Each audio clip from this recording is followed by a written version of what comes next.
तो दोस्तों, जैसा कि आप सभी जानते हो कि समय बड़ा बलवान रहता है और सभी का जो समय है वो हमेशा एक समान नहीं रहता। आप सभी तो जानते हो कि पिछले कुछ दिनों में तुर्की की तरफ से भारत को अंतर्राष्ट्रीय स्तर पर कितना बदनाम करने की कोशिश की गई और भारत ने हमारा इतना उच्च क्वालिटी का जो गेहूं है, जो कि इजिप्ट के परीक्षण में भी टेस्ट हो चुका है, उसको तुर्की ने रिजेक्ट कर दिया था। परंतु दोस्तों, अब की बार वक्त का जो पासा है वो पलट चुका है और अब की बार वक्त आया है भारत के फेवर में। और अब की बार भारत चाहे तो तुर्की को मुंह तोड़ जवाब दे सकता है। दरअसल दोस्तों, हुआ क्या कि 23 जून के दिन भारत के जो तटीय क्षेत्र हैं वहां से तुर्की का एक जहाज गुजर रहा था। यह जो जहाज है वो आया था चीन से स्टील को लादकर, और चीन से लदा लदाया जहाज भारत की टेरिटरी से होकर लेबनान जा रहा था। परंतु दोस्तों, किसी गलतीवश यह जो जहाज है वो भारत के न्यू मैंगलोर पोर्ट के पास में डूब गया। और दोस्तों, डूबने के बाद जैसे ही भारत के तटरक्षक बल को तुर्की के इस जहाज के डूबने की खबर मिली तो भारत की जो तटरक्षक बल है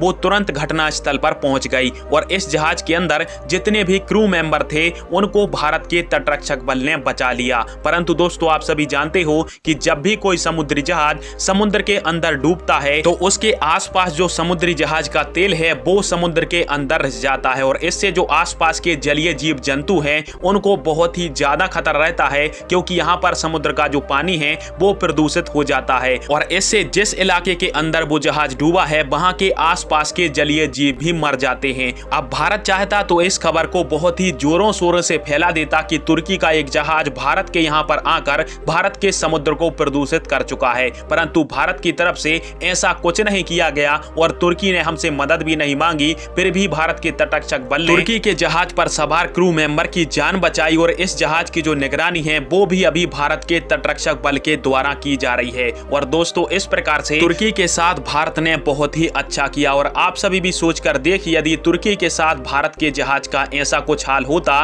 तो तुर्की अवश्य इस बात को लेकर अंतर्राष्ट्रीय स्तर पर भारत की बेइज्जती करने पर लग जाता। पर भारत ने तुर्की के जहाज डूबने पर जितनी भी मदद हमसे बन सकी भारत ने उतनी मदद ही की है तुर्की की। पर भारत के पास अभी भी मौका है कि अंतर्राष्ट्रीय मंचों पर तुर्की का यह मुद्दा उठाया जाए और तुर्की ने जो भारत के गेहूं के साथ किया था, भारत भी तुर्की की वैसी दशा कर सकता है। पर भारत शायद ऐसा कभी नहीं करेगा, क्योंकि हम अपने दुश्मनों के संकट में भी हमेशा साथ देने को तैयार रहते हैं। खैर, आप सभी की इस टॉपिक पर क्या राय है और क्या भारत को तुर्की को सबक सिखाना चाहिए, इस मैटर को लेकर कमेंट बॉक्स में अपनी राय दीजिएगा। वीडियो देखने के लिए धन्यवाद। जय हिंद, वंदे मातरम।